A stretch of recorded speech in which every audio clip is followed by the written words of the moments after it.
What's up everybody, I'm Seth Fowler and today I'm reviewing the upcoming Adidas YEEZY Boost 350 V2 in the linen colorway.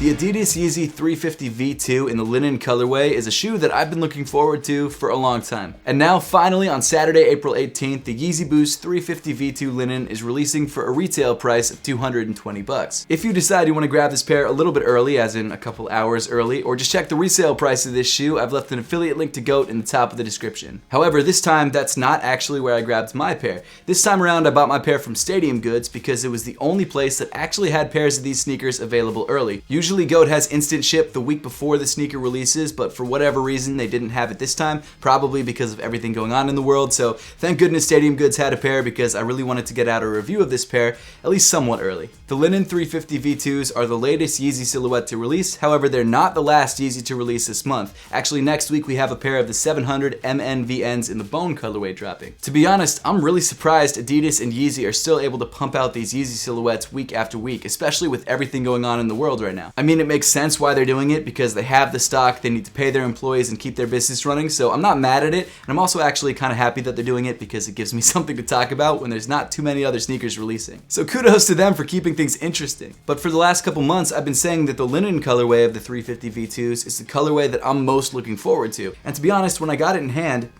I wasn't as happy as I thought I'd be. Now to be fair, there's nothing wrong with this shoe and I still think it's a nice looking colorway, but once I actually got this pair in hand, it's a lot more yellow than I ever expected. I don't know what it is about Yeezy's marketing images that they usually release before the sneaker comes out, but they always make the shoe look a little bit different than you would expect. For example, I thought this shoe was going to be a lot more tan. Not so much like a cream yellow, which again, isn't bad, but at the same time, I don't like it as much. But before we dive any deeper into the sneaker, I wanted to let you guys know about the giveaway that I'm doing for a pair of Air Jordan 1 Court Purples in a size 10. If you haven't already entered the giveaway, entering is really easy. All you have to do is subscribe to my YouTube channel, follow me on Instagram at @RealSethFowler, and then comment done underneath the picture of this shoe on my Instagram feed. All the information that you need to enter the giveaway is also in the description of this picture on my Instagram page, and you can actually get to my Instagram by clicking the link in the top of the description. But with the giveaway out of the way, let's get right back into the pair of Yeezys themselves. Jumping right into the materials of the sneaker, a majority of the upper is made up of your standard YEEZY prime knit. As I mentioned before, the prime knit comes in this sort of cream yellow color, and it doesn't have any color variation throughout. It's all the same shade of yellow. The actual knit of the upper itself does still have texture, and it's actually the same knit pattern that we've seen on a lot of other pairs of Yeezys. YEEZY prime knit is always thicker and stiffer than a lot of other prime knit used on other Adidas sneakers, but even though it's not as soft as something like an Ultra Boost, it still feels pretty good on foot. Running down the center of the shoe, you've got the seam that separates the lateral side of the shoe from the medial side, and like some of the more recent 350 V2s, there's no external stitching whatsoever. Running down almost the entire lateral side of the shoe, you've got this sort of metallic silver 3M stripe.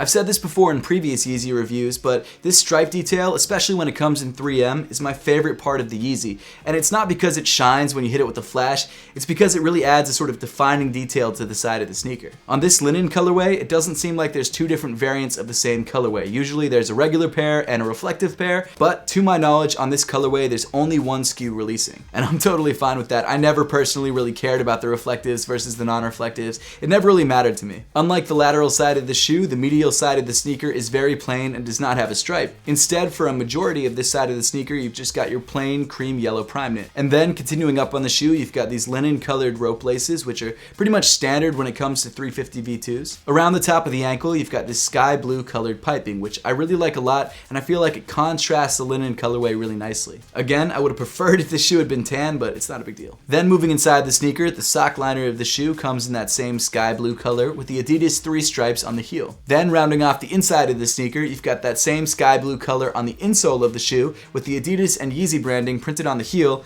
in the same color, so you can't actually see it too well. As for sizing and fit, the linen 350 V2s fit pretty much exactly the same as every other pair of 350 V2s, or at least the recent pairs. Adidas themselves recommend going up a half size in your pairs of 350 V2s, so that's usually what I would suggest. I sometimes go true to size and just take out the insole because I'm used to it. It doesn't really bother me. But unless you like a really snug fit like I seem to for whatever reason, I would definitely suggest going up half a size. But because everyone's feet are different, if you've never tried on a pair of 350 V2s before, make sure to try on a pair before you buy this pair of linens to make sure you're buying the right size for you. Moving around to the heel of the sneaker, the 3M stripe continues around from the lateral side to the medial side and then stops abruptly on the medial side. Not sure why they continue to do that, but it's there. Continuing down on the shoe, you get to that signature 350 V2 midsole. This time around in sort of a semi-translucent cream yellow. Of course, behind the rubber, you've got a full-length Boost midsole, which makes this shoe very comfortable underfoot. And then moving around to the back of the midsole, you'll notice that the light gum-colored outsole actually wraps up onto the heel